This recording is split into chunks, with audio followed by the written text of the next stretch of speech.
Olá, sejam todos muito bem-vindos a mais um episódio do MediCloud Talks. Eu me chamo Aline Mourão, eu sou médica radiologista e Head of Medical Affairs da MediCloud. E hoje nós vamos falar sobre um dos pilares fundamentais quando a gente fala de excelência nos serviços de saúde, que é a segurança. E eu tenho muita alegria de falar para vocês do nosso convidado especial de hoje, que é o Gustavo Rocha. Ele é comandante de linha aérea, piloto, especialista em fatores humanos e gestão de segurança, tem vasta experiência nas empresas de aviação comercial e formação internacional. E o Gustavo ministra o treinamento de segurança para lideranças da saúde e atua como palestrante em diversos eventos. Aliás, foi assim que a gente se conheceu, né? Foi isso mesmo. Seja bem-vindo. Obrigado. É um prazer estar aqui. Parabéns pela iniciativa. Amanhã a gente vai ter Vamos falar aqui durante a conversa, né? Mas amanhã eu vou ter o prazer de participar de um desses treinamentos. E, Gustavo, já vamos começar aqui com tudo aqui no nosso bate-papo. Eu sou major da FAB, né?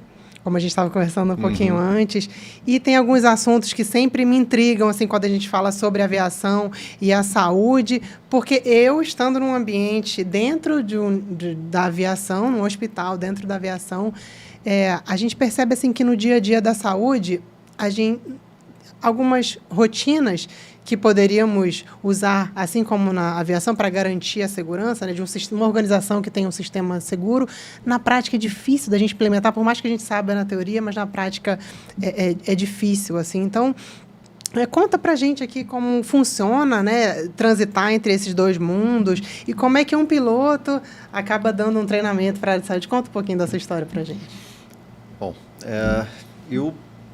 a minha formação é ciências aeronáuticas, né? Eu sou piloto de linha aérea, né? Mas universitário, né? O curso universitário eu fiz ciências aeronáuticas, depois eu fiz uma pós-graduação em fatores humanos e gestão de segurança na PUC do Rio Grande do Sul. E durante um bom tempo eu trabalhei na Varig, eu voei na Varig, não existe mais. Trabalhei com CRM na Varig, depois eu trabalhei na parte de segurança, fiz um curso no CENIPA, inclusive lá em Brasília.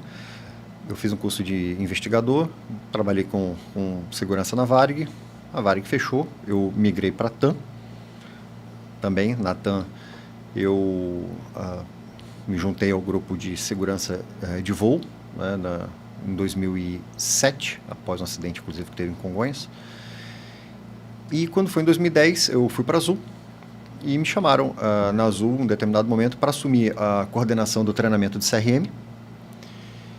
Quando foi em 2013, um hospital em Belo Horizonte estava fazendo uma campanha para tentar reduzir o número de eventos adversos e principalmente a parte de erro. E um dos diretores era conhecido de um dos donos da Trip Linhas Aéreas, que tinha sido então comprado pela Azul, e pediu para que a empresa indicasse alguém para bater um papo com eles. No que eu não sabia, mas era uma das... Hoje eu já estou bem familiarizado, mas era um dos eventos na Semana de Segurança do Paciente.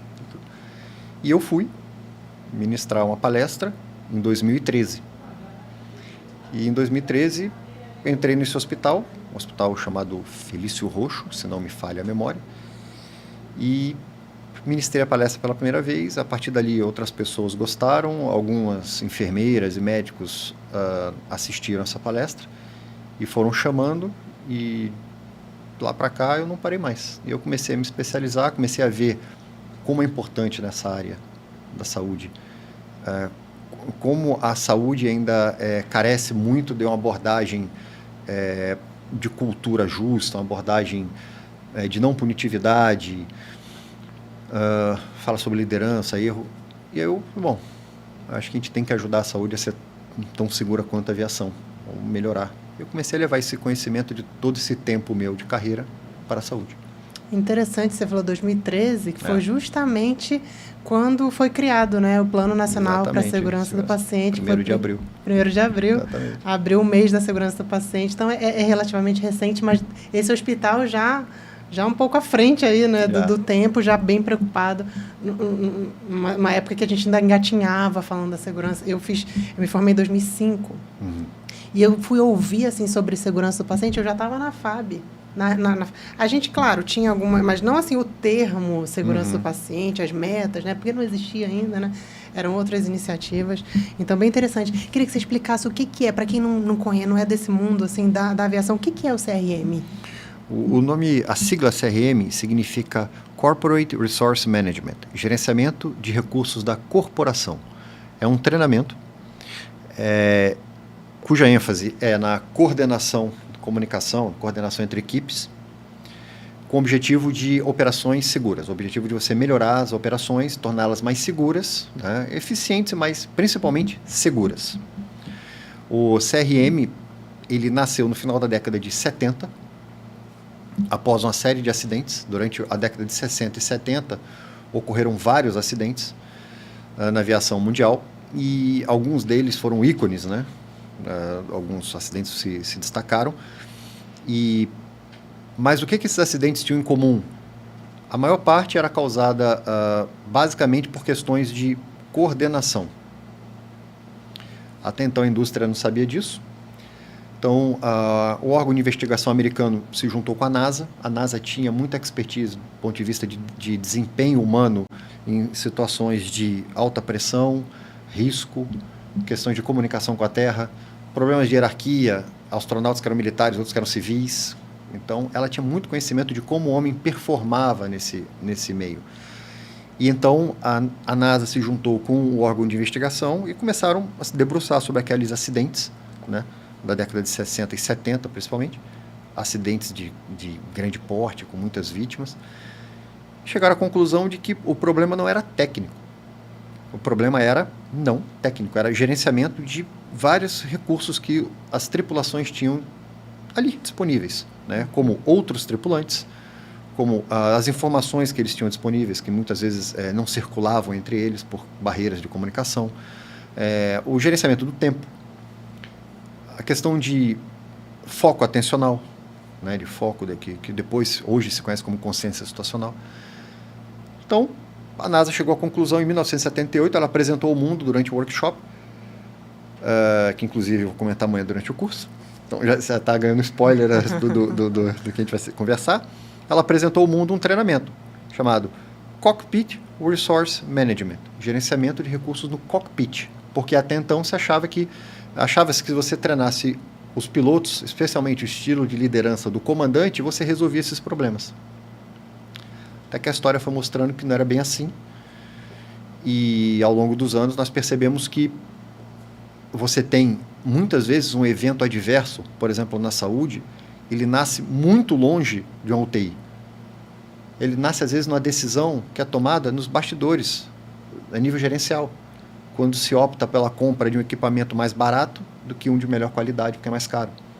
Quando optas por não aumentar a quantidade de funcionários, para não aumentar a folha de pagamento e o custo, isso acaba refletindo em sobrecarga de trabalho de enfermeiros, técnicos lá na frente, e sobrecarga, fadiga, erro.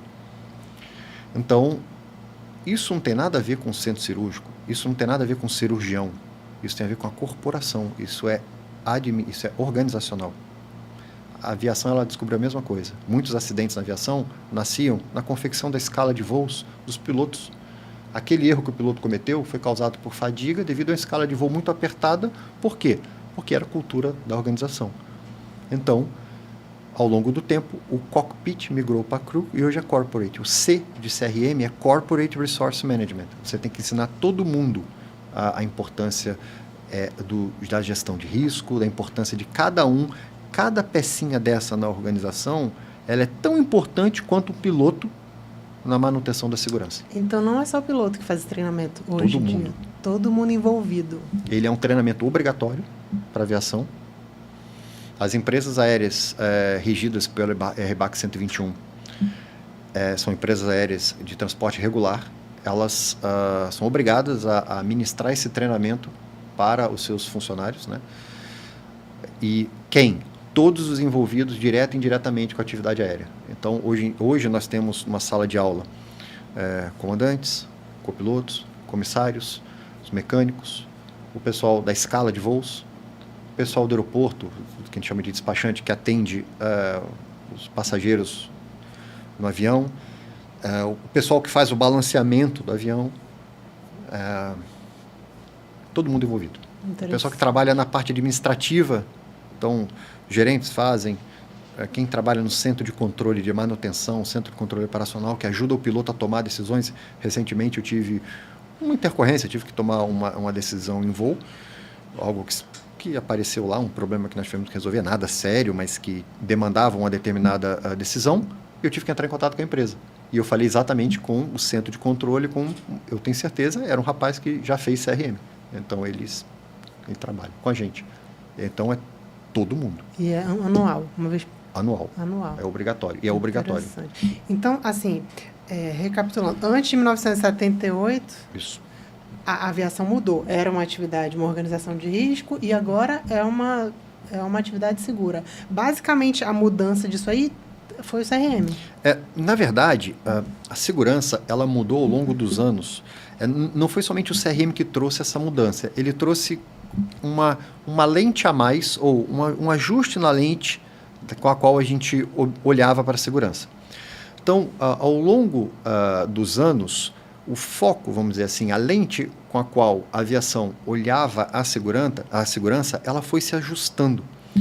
Então, num primeiro momento, décadas de 30, 40, 50, 60, por ali, estava bem no início, o foco era muito técnico. Então, o approach, vamos dizer assim, a abordagem da segurança era muito técnico, focava-se muito em questões de projetos das aeronaves, instrumentos, o desempenho técnico dos pilotos, a performance técnica, execução de procedimento, enfim, muito técnico. A partir da década de 70, final de 60 ali, mas principalmente a década de 70 e 80, até o início dos anos 90, a gente entrou na parte dos fatores humanos, onde a aviação acordou para o desempenho humano, para o elemento humano dentro dessa equação toda. Então, com o CRM, a gente passou a trabalhar comunicação, liderança, tomada de decisão, trabalho em equipe, gerenciamento de estresse.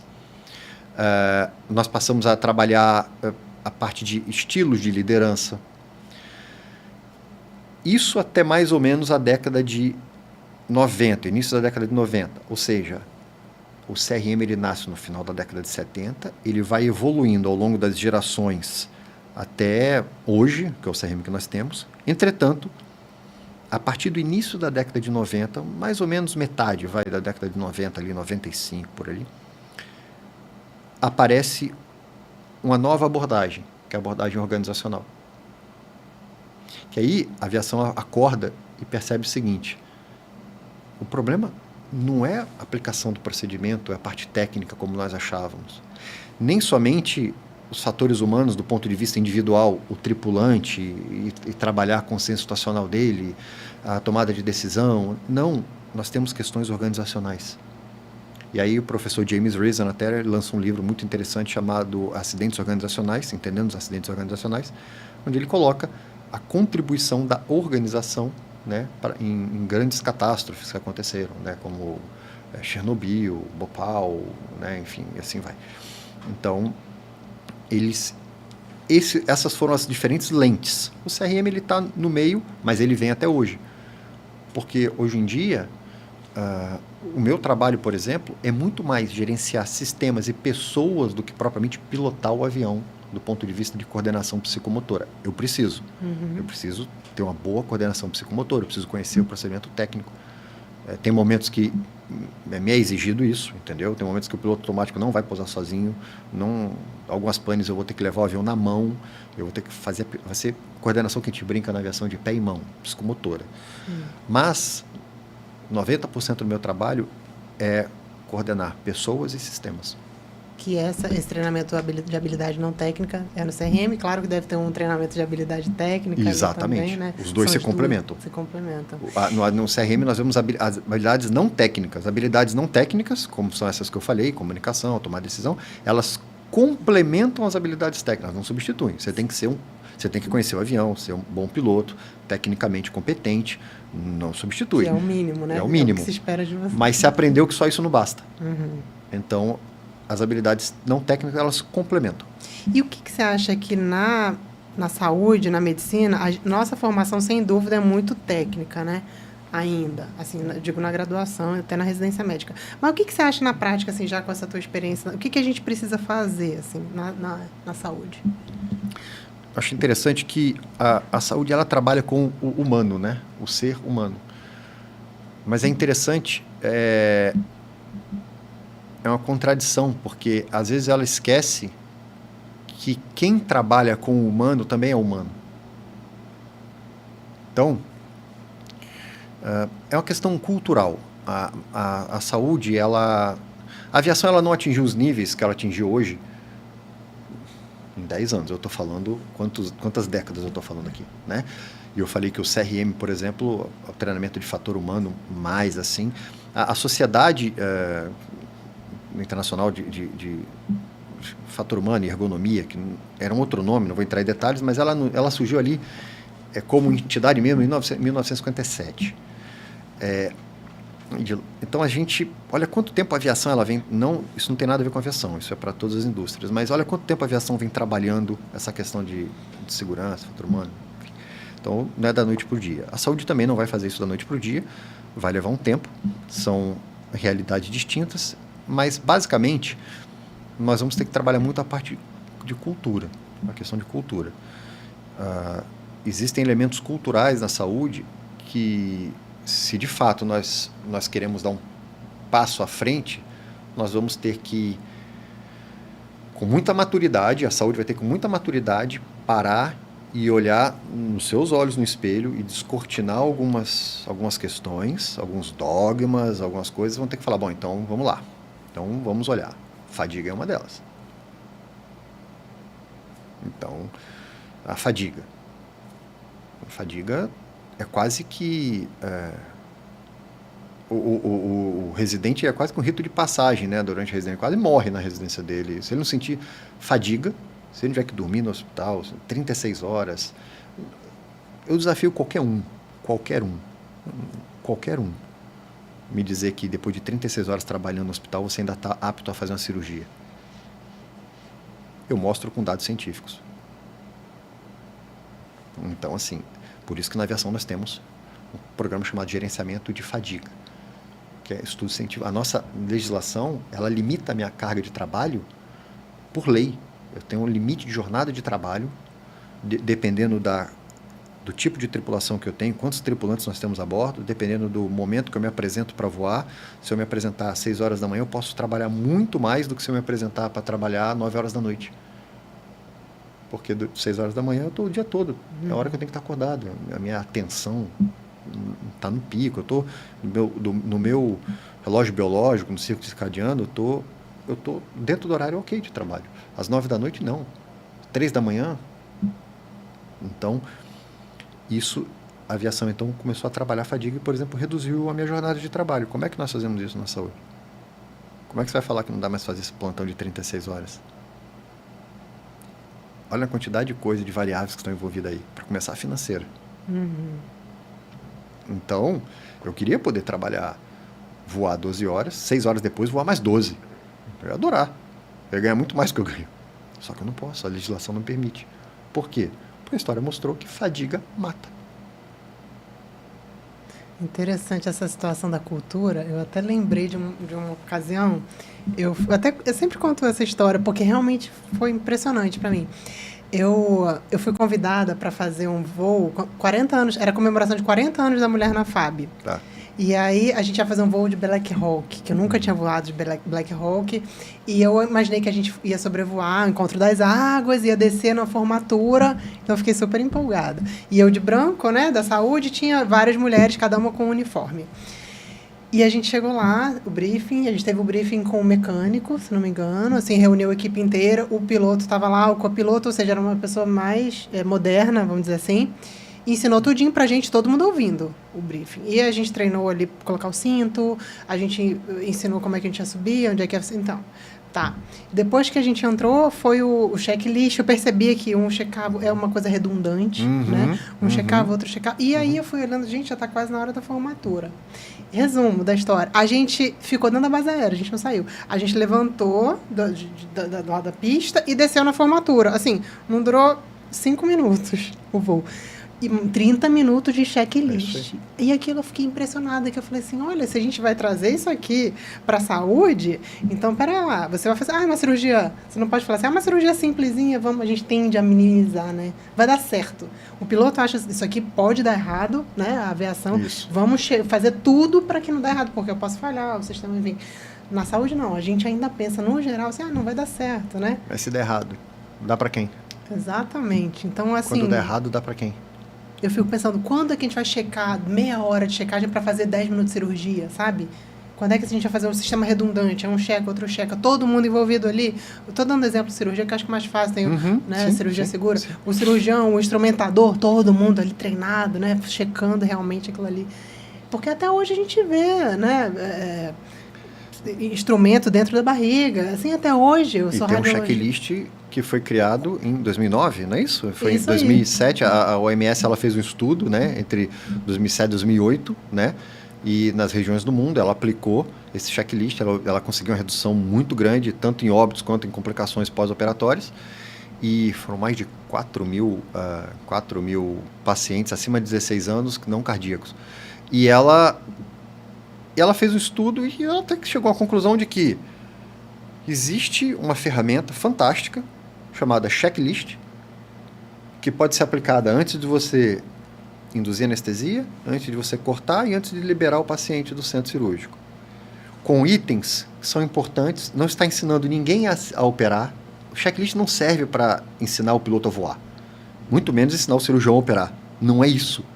O cirurgião, o checklist ele é uma ferramenta para o piloto e para o médico para garantir de que etapas mínimas que já são conhecidas como sendo etapas que podem evitar complicações porque já estiveram presentes no estudo, não veio do além, ninguém tirou a ideia do checklist do além, né?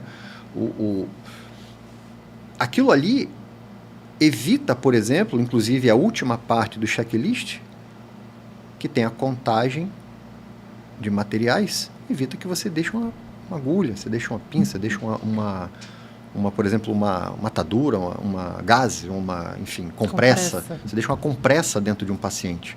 Então, evita que você deixe uma compressa dentro do paciente se você fizer uma leitura. Se você fizer uma leitura e uma contagem. É o que a gente faz na aviação. E isso não significa perda de tempo. Entendeu? Isso significa investimento. Por quê? Um evento adverso, ele custa dinheiro.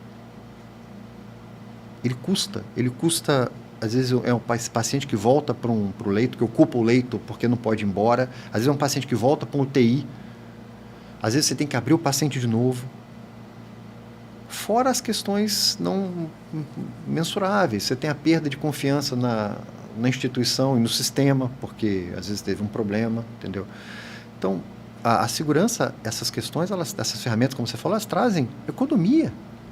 Elas trazem economia e o profissional, ele tem que entender que o checklist ele está ali não é para mostrar que ele é fraco, que ele é menos profissional, que ele é menos cirurgião, que ele é menos médico, que ele é menos piloto, menos comandante. Não, muito pelo contrário.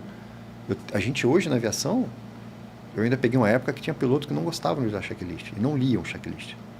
Até que a história começou a mostrar que de vez em quando saía caro.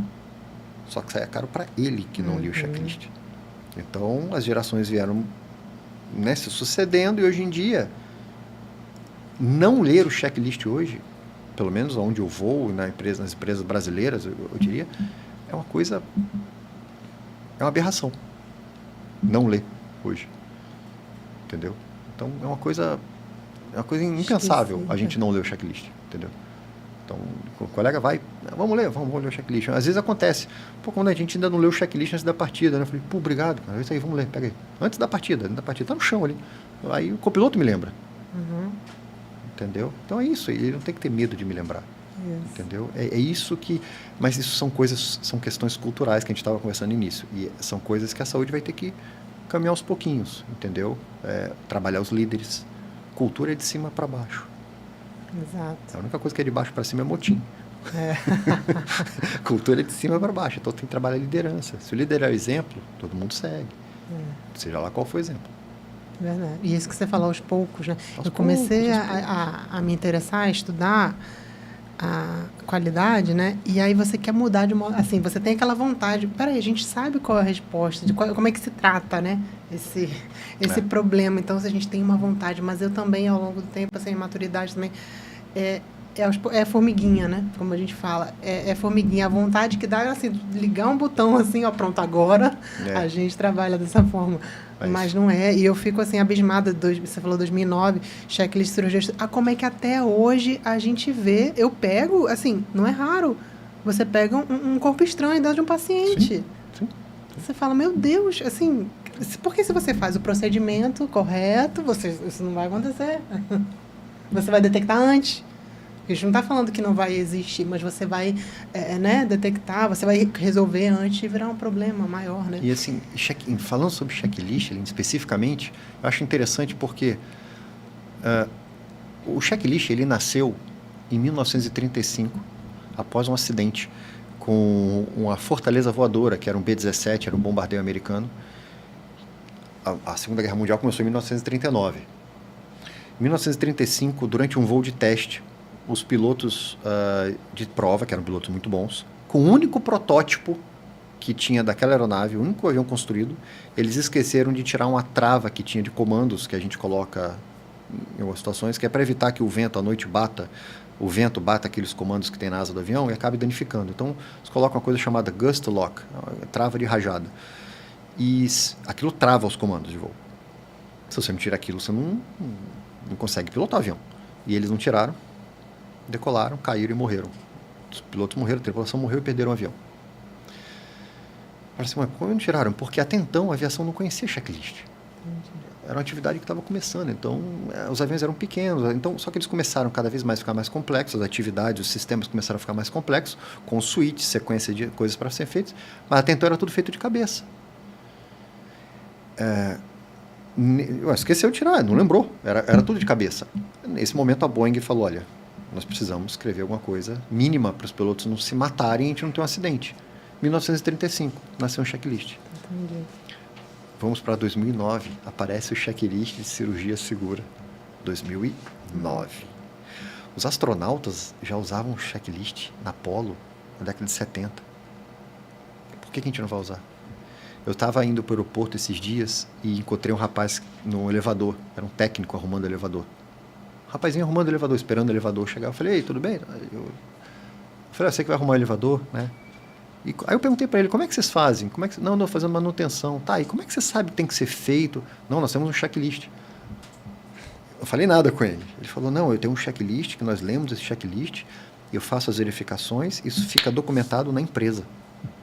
Para garantir, para provar que nós fizemos o checklist, eu faço tudo direitinho, eu fotografo. Eu falei, puxa, elevador, o cara faz checklist. Que não é à toa que é um meio de transporte seguro. Eu comecei a ler sobre esse assunto, aí eu achei uns artigos na minha área, né, radiologia, tem um checklist chama RadPass, é para intervenção. É obrigatório para fazer intervenção, radiologia intervencionista, vai puncionar, vai colocar um catéter, né? A radiologia tem um braço da radiologia que é a radiologia intervencionista. É uma cirurgia, é considerada uma cirurgia. Então, é obrigatório fazer um checklist assim, adaptado para intervenção, mas ele tem que ser feito. Vai fazer uma punção, uma biópsia, né? Ele tem que ser feito. E, assim, identificou esse RadPass, identificou 75% de desvio de processo, reduziu 18 problemas dos casos de problema de segurança. Então, assim, reduziu taxa de erro de 24% para 5%, reduz atraso e cancelamento de cirurgia de 10% para 0%. Então, o resultado é incrível. Uma ferramenta ali, que é mais ou menos o mesmo estilo, você faz antes, ali na hora que vai fazer o procedimento e checa depois. E eu falei, como é que a gente não usa isso? Assim, como é que não usa? Eu faço eu não faço intervenção, mas assim, eu faço um checklist. Por quê? Você tem que checar o nome do paciente, o exame é lateralidade. O erro de radiologia, um dos erros mais comuns na minha área é lateralidade. Por quê? Porque tu tem um ombro direito ou esquerdo no joelho. Tu tem o menisco medial, o menisco lateral do joelho direito, do joelho esquerdo. Olha isso. Então, é um risco grande. Então, como é que você vai laudar e aí você não vai checar lá? Peraí, antes deixa eu terminar o meu laudo aqui, deixa eu ver. É esse paciente, nome, data de nascimento, essa alteração, joelho direito, checou aqui, né? A informação do contraste. Eu preciso ter eu preciso ter um checklist. O checklist, eu cheguei a voar ainda, né, com pilotos no passado, comandantes especialmente, que viam o checklist como ele ler o checklist era como se fosse um atestado de que ele não era competente o suficiente para voar o avião sem precisar de uma lista que lembrasse ele o que fazer. É mais ou menos isso. Então, assim, é uma questão, como eu falei, cultural. É mudar, trabalhar isso no mindset do profissional, ter orgulho de falar, eu leio o checklist. E sabe quando é que muda? Quando você começa a pegar o próprio erro. Tipo assim, eu faço isso antes de começar o laudo e nunca acontece para ninguém. Olha aí, pega a dica. Fica a dica aí. Antes de começar a laudar e depois. E às vezes a gente tem um sistema, a gente trabalha com 2 sistemas diferentes, o sistema não é desenhado ali de uma forma redondinha, sabe? Então, eu já eventualmente já peguei caso de estar laudando outro exame, outro paciente. Ou então, era o exame desse paciente, mas era uma data anterior, porque você consegue abrir. O sistema permite... Se você for pensar em sistema, né? Que a gente tá falando, é isso aí quem está falando. O sistema permite. Se o sistema fosse fechado, não, esse exame só abre esse laudo. Alguns sistemas são assim, é mais fácil, né? Porque pelo menos você não consegue abrir aquele histórico todo ali. Às vezes você está com um monte de tela aberta e agora não. Eu falo, quer saber? Já vi o risco. Então, não, eu abro isso aqui. Terminei esse, aí eu vou no outro. Ou eu quero ver o anterior, aí tem que ficar checando a data do exame, né?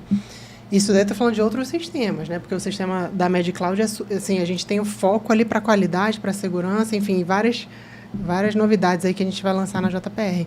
Mas é aquela coisa que tem que ficar sempre na sua... sempre na cabeça, né? Então, se virar rotina, você não pode fazer checklist um ou outro, né? Vai virar rotina, uma hora você vai... aquilo ali... Você vai detectar e falar, caramba, isso aqui é importante, eu preciso fazer. E você tem que ouvir... quando a gente fala de sistemas, é interessante que o professor James Reason, né, ele falava isso. Assim, você não tem como você mudar, você não consegue mudar as pessoas assim. É mais fácil mudar o ambiente no qual as pessoas trabalham. Então, se você tem um sistema, quando você tem 2, 3 profissionais conversando e falar, você já fez isso? Eu já fiz também. Ele permite que você abra. Então, peraí. Se você já tem uma pessoa que cometeu esse erro, outra pessoa cometeu esse erro, por que a gente não trabalha o sistema, não ajusta ele, que você, ao invés de você ficar matando mosquito, você seca a poça d'água? E esse é o grande diferencial de sistemas que se preocupam de fato e realmente ouvem a linha de frente, ouvem o operador, ouvem o usuário. Ninguém conhece melhor o sistema do que o usuário. Ninguém conhece melhor do que o usuário. É ele que usa no dia a dia, ele que usa com pouca luminosidade, com pressão do tempo, com 10 mil coisas para fazer. Então, ele que conhece as pegadinhas, os escorregões, as coisinhas que não... E, ele permite que abra. Então, peraí, o que a gente fala? O erro, ele é só um sintoma. Isso eu não vou falar muito, senão eu vou dar spoiler na sua aula amanhã de manhã. Mas o erro, ele é só um sintoma, ele não é a causa. Erro não é a causa de evento adverso. Isso também é uma quebra de paradigma. Muitas investigações param no erro. O erro é só um sintoma. O erro é o início da investigação. Quando você começa a olhar debaixo do erro e começar a puxar o fio, você encontra sistemas que induzem ao erro, que não são friendly, não são amigáveis. Aí você encontra fadiga, aí você encontra pressões por produtividade, sobrecarga de trabalho, questões de hierarquia, questões de liderança, questões de seleção. E a gente, quando lidar assim, na saúde, o sistema ele tem que ser muito simples e fácil de usar, intuitivo, tem que né? ser. Que é o nosso foco, assim, é um botão que você aperta, quantos cliques, né? Porque aquilo ali, você está envolvido numa situação, você tem um paciente, você tem, no meu caso, assim, o técnico que vai pedir orientação do exame, eu tenho um médico que quer resultado, que está me ligando. Então, assim, ele tem que ser o mais fácil possível isso, de operar, isso. Me É isso facilita. aí. Às vezes, a gente vê a diferença brutal, assim, de uns ou de outros. E eu lembro de uma conversa que a gente teve, queria que você falasse um pouquinho sobre isso, que eu nunca tinha parado para pensar. assim, cada unidade de saúde normalmente tem um sistema distinto, né? Vamos supor, tipo de aeronave, enfim, não sei como é que a gente pode fazer esse paralelo. E você me explicou uma vez, falou assim, não, esse botão, é regulamentado isso, o botão onde você vai frear, não sei, onde você vai fazer, ele tem que ser parecido nas aeronaves, que é para o piloto não... E a gente não tem isso na saúde. Você sai de um lugar de manhã e vai para o lugar à tarde, é um sistema completamente diferente. O botão onde você aperta para fazer as coisas ou para liberar uma receita. Me explica como é que é. Os operadores, os fabricantes, né, eles têm as suas particularidades, mas tem algumas coisas que são comuns, né? São mais ou menos comuns. Isso nasceu na Segunda Guerra Mundial, parte dessa explicação, tá? Não é bem assim. Mas, vamos lá. Por exemplo, duas abordagens. Os botões que nós utilizamos para ajustar a velocidade, ajustar a proa do avião, ajustar a altitude, eles são botões de superfícies diferentes. Então, eu crio uma memória inconsciente. Eu crio uma memória que quando eu vou selecionar a velocidade e eu pego um botão, eu já espero que o meu dedo, o meu tato, eu encontro uma determinada superfície. Sem perceber eu faço isso, tá? Eu encontro uma superfície. Já aconteceu, eu já me peguei. Eu falei, vou virar a velocidade aqui, eu pegar o botão, falei, tem uma coisa errada aqui. Peguei o botão errado. Eu fui mexer aqui sem olhar. Bom, alguns têm essa preocupação. E na Segunda Guerra Mundial, surgiu uma teoria chamada Teoria das Formas. Quem criou essa Teoria das Formas foi o Alphonse Chapanis, que chama. Ele observou que algumas aeronaves, foi observado que algumas aeronaves, após o pouso, quando elas iam sair da pista, o avião pousava, normal, quando elas iam sair da pista, o trem de pouso recolhia, elas batiam com eles no chão e paravam. Aí ninguém estava entendendo o que estava acontecendo. Eu falei, o que está acontecendo? E só acontecia com determinadas aeronaves. E aí chamaram ele foi estudar, ele era um pesquisador, enfim, vou falar sobre isso amanhã. E ele descobriu que os switches, as seletoras que recolhiam o trem de pouso e que recolhiam os flaps que ficam atrás da asa do avião, eram uma do lado da outra e eram iguais naquela aeronave. Então, após o pouso, quando a gente está livrando a pista, o que a gente faz? A gente recolhe os flaps. Os flaps eles têm que ficar recolhidos quando o avião está estacionado no pátio do aeroporto, ou da base aérea, enfim, o avião militar. E o piloto, na hora de recolher, livrando a pista, os pilotos ali distraídos, recolhendo, ele recolhia o trem de pouso ao invés do flap. Porque era um switch ao lado do outro e eles eram idênticos. Então, às vezes, voltando a adrenalina, a volta do combate, da batalha, né? Isso foi da Segunda Guerra Mundial. Eram os bombardeios da Segunda Guerra Mundial. E ele descobriu que isso aqui o sistema estava induzindo ao erro. Então, ele mudou. Ele falou, olha, vamos mudar isso aqui. Primeiro, ele mudou a forma com a qual esses comandos hoje são representados. Ela mudou. O trem de pouso, por exemplo, é uma alavanca e tem uma bolinha que representa um pneu, uma rodinha. É uma rodinha.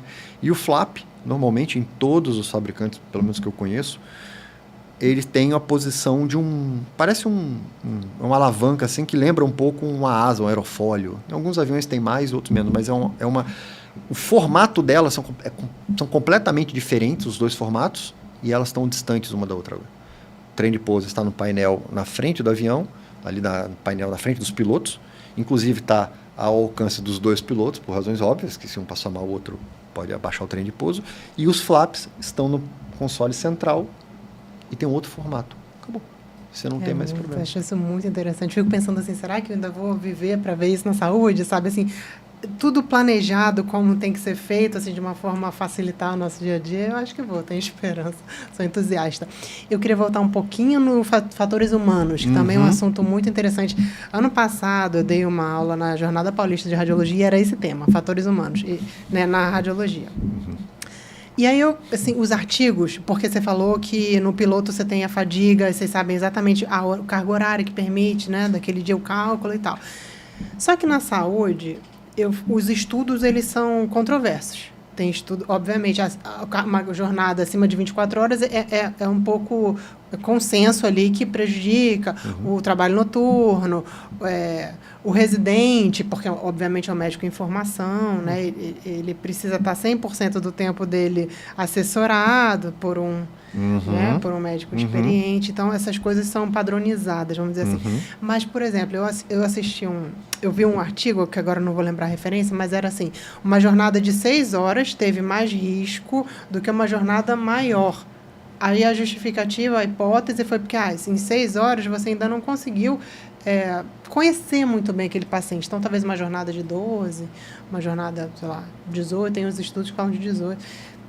Você já tem mais... Então, assim, eu achei controverso. Como é que a gente vai regulamentar? Porque imagino que tem que ter um estudo ali, base para regulamentar, no caso, a carga horária. Então, como é que a gente faria isso? E, por exemplo, na radiologia tem um estudo que há muitos anos, assim, é o que eu uso na prática. Quando a gente vai ver mamografia, por exemplo, microcalcificação, quando você vai laudar isso à noite, você não vai ver, que é um negócio microscópico, você tem que ampliar, você tem que... Então, é um negócio que eu já não faço. Não, laudar mamografia de manhã cedo, na hora que eu acordei. Se sobrou mamografia à noite, eu vou olhar no dia seguinte, porque, né, não usa meu Isso é gerenciamento de risco. Na prática. Né? Mas, assim, como é que a gente vai regulamentar? Minha dúvida é assim, tá... E aí, não pode trabalhar mais que 24 horas, mas qual vai ser a base disso? Como é que vai botar isso na prática? Vamos fingir que a gente está no Ministério da Saúde, sei lá, a gente está regulamentando. Como é que vai fazer isso? Olha,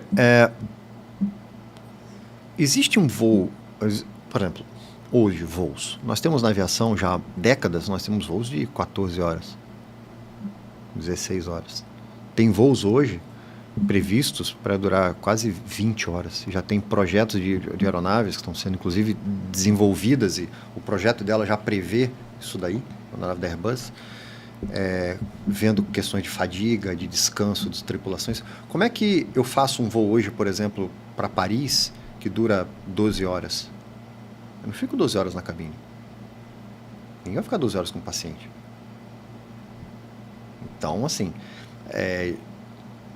a gente reveza. Então, por quê? Porque a partir de um determinado período, depois de um determinado tempo, você começa a ter fadiga, você começa a ficar cansado. Então, a gente divide. Você tem um período de descanso. Né? 12 horas. Dessas 12 horas, de fato, 1 hora antes, 1 hora depois, está todo mundo no cockpit. Todos os pilotos têm que estar na cabine. Sobram 10. 10 horas a gente divide pelo meio, dá 5 horas para cada dupla, que são 4 pilotos. Então, um voo longo, isso é uma das coisas. Jornadas de trabalho muito longas, você não faz com um piloto e um comandante ou um copiloto, você faz com mais tripulantes. Então, até tantas horas, você tem 2 comandantes e um copiloto. A partir de tantas horas, você tem 2 comandantes e 2 copilotos. 2 duplas, você vai gerenciando isso. Então, como é que você regulamenta isso na saúde? Os estudos mostram que, de fato, depois de 24 horas, você acordado, você trabalhando sem dormir, o seu desempenho seria equivalente a você estar acima do nível de álcool legalmente permitido. Caramba. Tem estudos que mostram isso, que você, depois de 24 horas, a sua atenção, a sua reação, a sua coordenação motora fina está equivalente a se você tivesse bebido acima do nível aceitável de álcool. E assim como você já ouviu várias vezes colegas, familiares falando que eu sei o meu limite para parar de beber, eu sei quando eu estou ficando, não sabe. A própria saúde, ela já mostrou que quando você diz eu preciso parar porque eu estou começando a ficar meio esquisito, você já, lá atrás, você já perdeu faz tempo coordenação motora fina, você já perdeu reflexo, você só não percebeu isso ainda. Mas se você for colocado diante de uma situação que você precise, não vai estar lá. A fadiga é a mesma coisa. A fadiga não é algo subjetivo. Isso eu queria deixar bem claro aqui. Fadiga não é subjetivo. Fadiga é cientificamente comprovada. Fadiga é oriundo de estudo científico, de modelos matemáticos. Nós temos pessoas muito boas no Brasil que trabalham com isso, que são modelos e que trabalham com modelos matemáticos, onde você mostra a curva de entrega, de performance daquele indivíduo comparado com horários tempo de trabalho, horários, períodos, né, do trabalho, tanto de faixa de horários, né, de horas de trabalho, quanto duração do trabalho. Então, a gente sabe que em torno de 3, 4 horas da manhã, 3 horas da manhã, você está lá embaixo. Aí tem nível de cortisol, tem uma série de coisas que a própria saúde mostra isso. Então, não é o Gustavo que está falando, são os estudos. Né? Então, é por isso que toda essa regulamentação ela vem para a gente... Não, então ninguém mais voa às 4 horas, ninguém mais opera às 4 horas da manhã. Não é isso. Mas você pode, ao invés de você pegar uma criatura que começou a trabalhar 8 horas da manhã, ou começou a trabalhar 5 horas da manhã, e trabalhou o dia todo, plantão, quando chega 8 horas da noite ele vai fazer alguma atividade crítica, 4 horas da manhã ele vai fazer uma atividade crítica no paciente, você acha que a performance dele vai estar a mesma que estava 10 horas da manhã? Não vai. A gente sabe que não vai. Isso é comprovado. Né? Então, assim, os caminhoneiros trabalham com isso daí no descanso deles. Existem estatísticas de acidente de trânsito por causa de horário. A aviação tem isso daí. Então, como é que se regulamenta isso? Eu acredito que isso vai ter que ser feito a partir de legislação, é de cima para baixo, com estudo científico. Não é uma canetada baseada no eu acho, não. Legislação baseada com estudo científico, como foi na aviação. É regulamentado a partir de dados científicos. Eu acho que a gente tem que ter mais estudo. Assim, pelo menos... Porque o ser humano é o mesmo. Me desculpa. O ser humano é o mesmo. A única diferença é que um está de branco e o outro está de uniforme listrado. O ser humano é o mesmo. Não existe diferença nenhuma entre o neurocirurgião e o comandante Gustavo Rocha. Absolutamente nenhuma. Não tem, do ponto de vista fisiológico, né? Não existe nenhuma. A diferença são habilidades específicas, né? Psicomotoras, cognitivas, específicas, mas do ponto de vista biológico é o mesmo, né? Nós somos seres humanos, então fadiga, como eu falei, e volto, as pessoas têm que derrubar esse mito. Eu sei quando eu estou cansado. Cansaço é uma coisa, cansaço é a percepção individual. A fadiga não. A fadiga é científica, é comprovado cientificamente. Você está fadigado. Você deu a fadiga lá do voo, mesmo aparentemente você pode estar até se sentindo bem, mas deu fadiga, você é obrigado, né? Várias vezes aconteceu isso. Fadiga. De falar assim, mas eu até voaria mais. Mas porque a gente fica pode. Até ali no limite, não né? Não pode. Por exemplo, a gente que lauda não deixou... Não pode. Consigo laudar à noite. Tá? Teve um acidente com... Existem vários acidentes na aviação, onde a fadiga entrou como fator contribuinte. Vários acidentes. Ixi, podia falar um monte.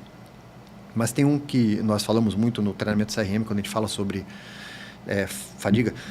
Nós temos um acidente da Fly Dubai, que foi uma empresa de Dubai que os pilotos pousando em Moscou à noite, com um tempo muito ruim, o 737, eles arremeteram, e simplesmente eles arremeteram e tiveram uma desorientação espacial, e aí entra um outro fenômeno, que eu não vou entrar em detalhes, mas eles acharam que o avião estava com o nariz muito para cima e não estava, e eles mergulharam com o avião, entraram voando na pista e desintegrou o avião.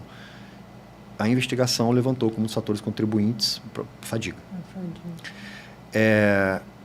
Existe um acidente com um DC-8 cargueiro que aconteceu na base aérea de Guantánamo, Cuba.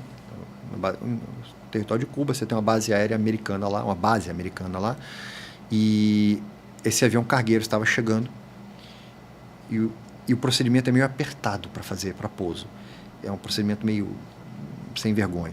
E ele apertou, porque você não pode entrar. Se você passar muito, você entra no espaço aéreo cubano. Então, e o avião estolou. Ele perdeu sustentação, entrou na altitude anormal. O piloto perdeu o controle, entrou voando no chão e destruiu o avião.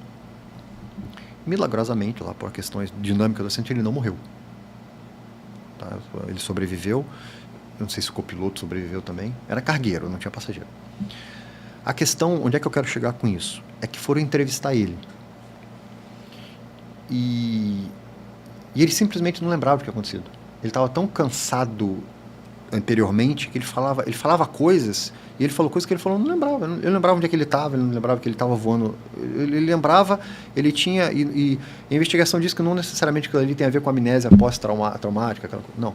Aquilo ali ele estava nesse nível de fadiga tão grande que ele falou que ele não lembra do copiloto alertando ele.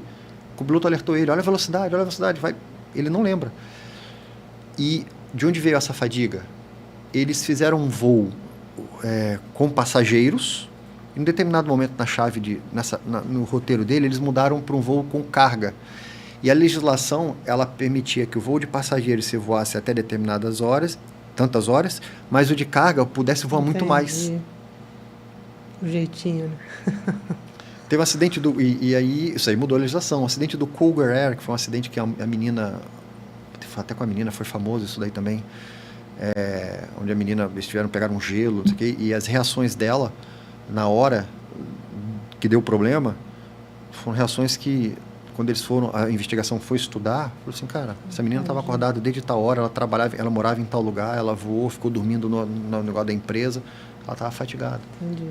Então, realmente, fadiga é uma questão cultural, antes de tudo, na saúde, que em algum momento vai ter que ser endereçada pela saúde, entendeu? Ela pode buscar em outras indústrias referências e ajustar de acordo com as suas questões, mas existe fadiga? Existe. Existe fadiga nos profissionais da saúde? Existe. Existem várias literaturas que falam sobre isso, muita gente fala sobre isso. Você pode fazer uma pesquisa com profissionais de hospital, muita gente vai falar. A gente negligencia, né? Negligencia Então, muito isso. E, bom, passando para o assunto agora de tecnologia. Eu queria te perguntar sobre tecnologia e IA, né? Isso aí já é uma realidade na medicina, na radiologia, que é uma especialidade altamente tecnológica, né? E como é que funciona, assim? A tecnologia é uma barreira? Funciona? Na aviação, pergunto. Ela é uma barreira? Ela ajuda nessa... Você falou que poucas coisas faz manual, né? Imagino que tenha muita tecnologia nesse sentido. A tecnologia, a diferença do remédio para o veneno, é a dose, né? Então, a tecnologia, eu acredito que a tecnologia, a IA, isso tudo, eles vêm para ajudar, não para substituir. Quando a gente observa lá atrás, quando o piloto automático surgiu, quando ele começou a se aperfeiçoar, quando nós tivemos os primeiros aviões pousando sozinhos, automáticos, o avião hoje em dia, em determinadas condições meteorológicas, ele pousa automaticamente. A gente está ali, o piloto programa tudo, nós treinamos isso.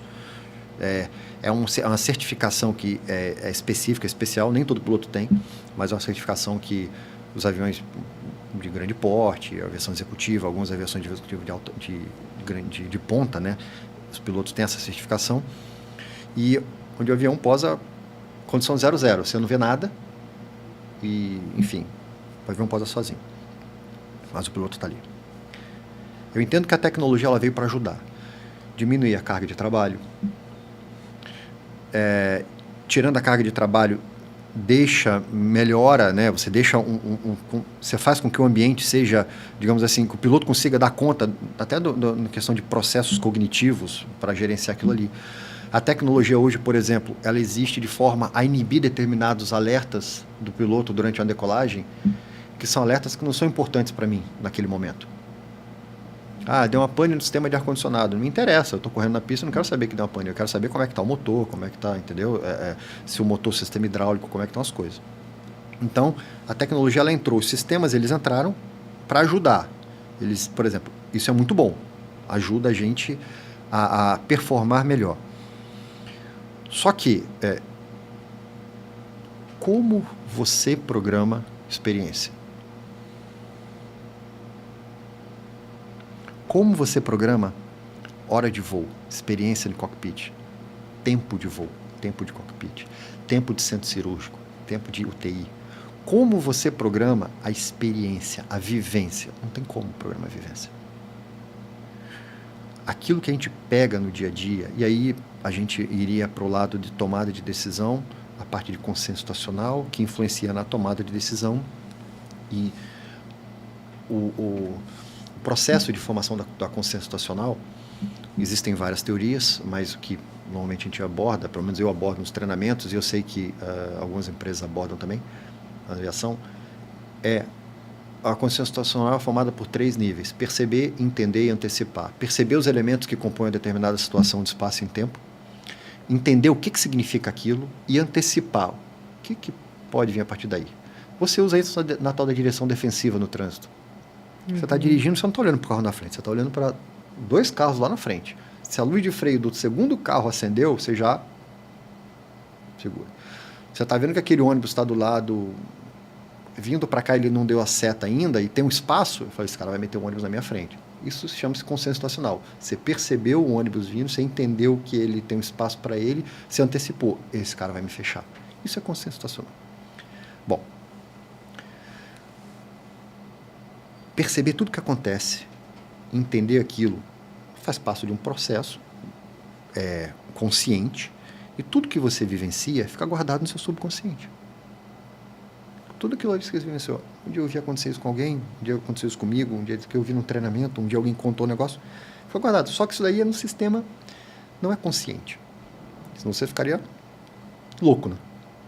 Então, entretanto, existe um método de tomada de decisão chamado método de tomada de decisão intuitivo, ou Recognition Primed em inglês, que funciona da seguinte forma.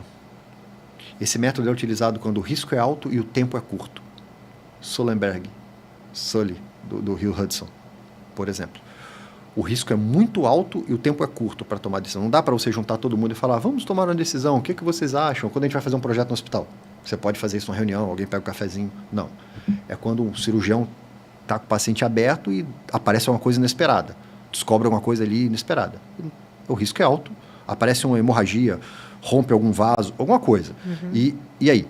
Rompe alguma estrutura que não podia ter rompido, que seja. O tempo é curto, o risco é alto. O paciente começa a desestabilizar, o anestesista tem que estar lá na hora, não dá para ele pedir, e de repente ele não entende o que está acontecendo. Bom, nesse momento, a gente utiliza esse método de tomada de decisão, que funciona da seguinte forma, falando de uma maneira bem simples. Você corre lá no seu subconsciente. Imagina que o seu subconsciente seja uma grande biblioteca com várias estantes e vários livros. Esses livros são as suas experiências, o que você vivenciou, o que você aprendeu, o que você viu, de certo, de errado, acontecer com outros, com você. Como aquilo tudo desenrolou, né? Que são, vamos chamar assim, de modelos mentais. Né? São estruturas de conhecimento. Você corre lá e você pega algo parecido que você já tenha vivenciado com a situação que você está reconhecendo nesse momento, por isso que o nome é Recognition Primed, por reconhecimento, e você aplica. Só que você faz isso tão rápido que parece que é intuição. Por isso que às vezes a pessoa fala, tem uma coisa errada aqui, eu vou fazer isso aqui. Eu falo, mas como assim? Não, cara, pera um pouco, tem uma coisa errada aqui. De onde é que esse cara tirou isso? Parece intuição. Não, não é. É esse processo acontecendo. Você usa isso quando é tempo curto e risco alto. Tá? Então, você faz. E o objetivo nesse momento não é a melhor decisão. É a decisão perfeita, perdão. É a melhor decisão para aquele momento. Uhum. Às vezes, o cirurgião ele vai fazer alguma coisa que ele não vai resolver aquilo, mas ele vai estancar a hemorragia. Pronto. Resolveu o problema para aquela. Voltou a ter o controle e aí ele continua. Como é que você programa toda essa biblioteca no IA? Porque a experiência é vivência. Você pode programar informações e ela fazer um circuito lógico. Mas nós já tivemos situações em voo que era previsto pelo regulamento e pelas melhores práticas o piloto fazer o procedimento checklist. E eu tive uma pane que me deram no simulador na última vez, foi muito interessante. O instrutor deu uma pane que, se eu tivesse feito o checklist, eu tinha caído. E eu falei, não, peraí. Falei para o outro piloto, tem uma coisa errada aqui. Não, isso aqui não está estranho. Aí eu comecei a pensar e eu falei, não vou fazer o checklist não, peraí. Não. A lógica seria essa, mas se eu fizer isso, nós vamos cortar o motor, vamos voltar. E aí o instrutor falou exatamente isso, eu queria que você pensasse. E não que você seguisse cego o negócio, que você pensasse. Como você programa isso no IA? Isso é muito interessante, né? E tem tudo a ver assim, com a saúde, porque você vai sempre precisar do piloto, das experiências do piloto, da tomada de decisão do piloto. Imagina um enfermeiro que tem 30, 40 anos ali, na linha de frente, sabe? Ele já viu tanta coisa. E na nossa atividade, tu acrescenta ainda o paciente ali, lidar com o paciente. Porque é variável. saiu a regulamentação agora da IA e, assim, o contato, o diagnóstico, o contato com o paciente, a IA não pode fazer um diagnóstico, você tem isso. É com o humano, então ficou mais claro, assim, pra gente. E eu sinto que a gente está vivendo justamente esse modelo agora. Tem muita tecnologia ajudando, vai facilitar para justamente a gente conseguir fazer evitar o erro diagnóstico, dar aquela tomada de decisão rápida, mas assim, assertivo, né, com as ferramentas de apoio diagnóstico, né? Talvez você diminua a carga de trabalho, inclusive você tira um pouco do trabalho manual, braçal, enfim, e você consiga deixar mais tempo para a pessoa checar se aquilo está certo e validar. Pronto, talvez isso ajude, como nós temos no avião. Alguns cálculos ele faz, eu não preciso mais fazer o cálculo. No passado, quando eu comecei a voar, eu pegava uma tabela, entrava, olhava, tinha que ver na turbulência aquilo, pegar o número, aí a gráfica, interpolar. O erro era fácil. Hoje, o computador faz para mim aquilo ali, mas eu olho, eu valido, faz sentido esse número, essa velocidade que ele está me dando, o peso, não, é isso mesmo? Tá, então, ele faz, mas eu valido. A inteligência artificial é assim. Hoje, tem chat GPT, um monte de coisa. Você, escreva, não sei o quê. Valida, porque Exatamente. Às vezes ele dá umas viajadas que... Então, eu acho que, como eu falei, talvez a tecnologia, a inteligência artificial, na saúde já tem muito, robótica, é fantástico. Você tem cirurgias hoje que seriam impossíveis sem um computador. Seriam impossíveis fazer sem um computador. Então, cirurgia de catarata, cirurgia de coisas que não seriam possíveis sem a tecnologia que nós temos.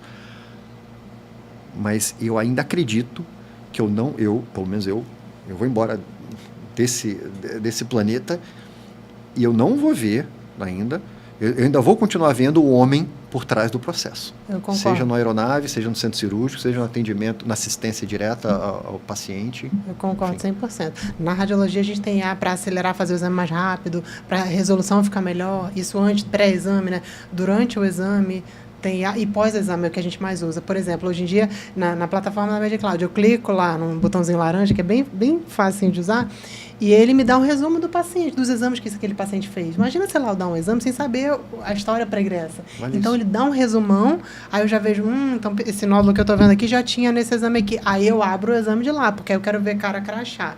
Não vou só ficar com aquela informação da IA. Eu vou abrir a imagem e falei, não, então isso aqui está igualzinho. Aí eu dou a informação que está igualzinho. Vamos observar, não precisa operar agora e tal. Ou tem uma IA, por exemplo, estou na dúvida. Caramba, esse caso aqui, meu Deus, que caso é esse? Eu nunca vi, eu acho que é isso aqui. Aí eu coloco lá, eu peguei um caso que era uma miosite do músculo peitoral, o paciente injetado, substância, enfim. Aí coloquei lá miosite. Aí ele já me diz um resumão. O que é a miosite, quais são os achados, dá a imagem e um modelo de laudo. Eu falo, caramba, acho que isso aqui me ajuda, é ferramenta de apoio diagnóstico. Isso. Porque senão, o que acontecia muito antigamente é aquela coisa duvidosa. Parece, não sei se tu já viu algum laudo assim, parece existir, mas também não posso descartar que aqui, então assim... Você lia aqui, você ficava com mais dúvida do que antes você tinha mais dúvida depois de ler do que antes de ler, né? Exatamente. Ou seja, agora você tem ferramenta de apoio diagnóstico. Antes você falava assim, eu acho que eu vou morrer. Você lia aquilo lá e falava assim, eu tenho certeza que eu vou morrer, porque ninguém sabe o que está acontecendo. É horrível, né? Aquela coisa duvidosa, eu acho, mas também não posso descartar aquele medo, assim, de você falar alguma coisa. Não, agora você tem a imagem ali, você tem essa ferramenta de apoio e eu acredito muito nisso, assim, mais tempo para discutir o caso com o especialista, para dar atenção para o paciente, explicar para o paciente o que está acontecendo. Isso. Eu vejo como uma ferramenta e um auxílio muito grande para a área da saúde, mas não vejo como substituição do profissional. Não vejo. Seja médico, seja enfermeiro, não vejo. A comunicação de achado assim crítico. Como na aviação.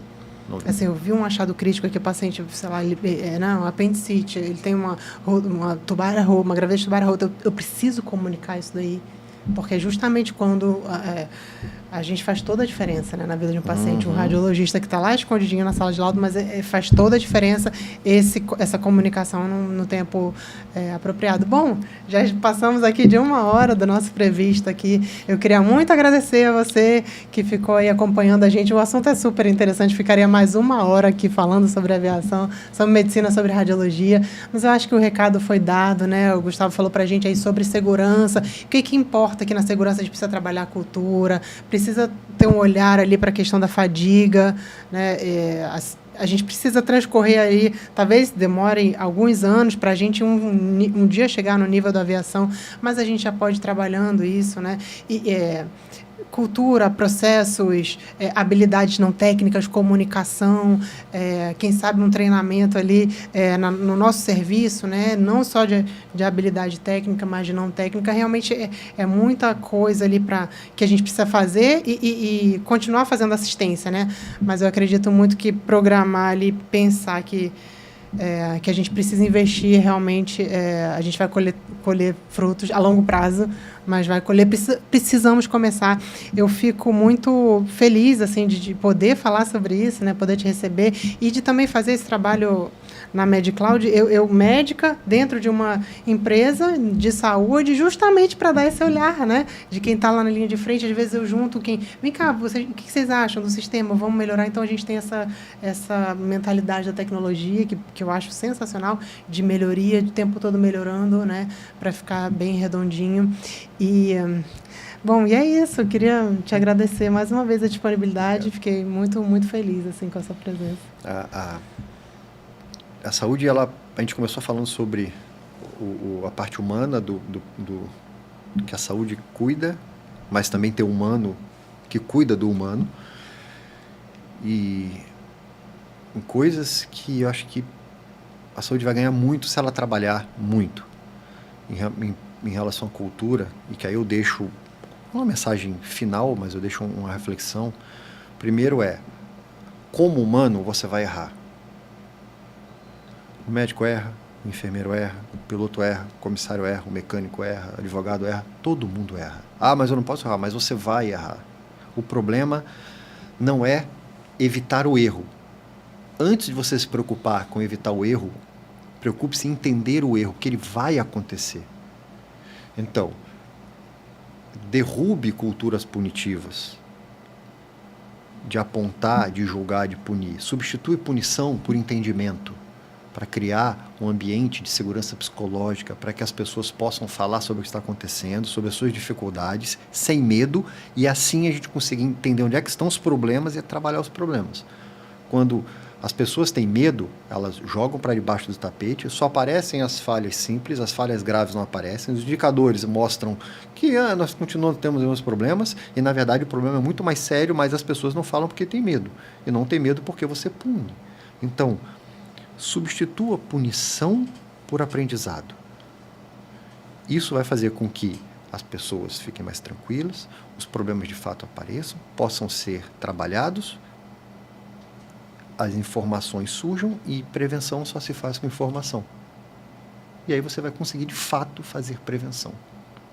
Então, quando falar de fadiga sem medo, quando falar de sobrecarga, quando falar de ego, quando falar de checklist, qualquer coisa, sem apontar o dedo, sem etiquetas, sem, rótulos. Vamos trabalhar sem julgamento, sem punição. Quando acho que a saúde começar a trabalhar isso mesmo, de forma genuína, no seu âmago mesmo, na cultura, o passo vai ser muito grande, um salto em termos de segurança vai ser muito grande. Vai ser muito grande. Aí sim, todos nós vamos ganhar muito.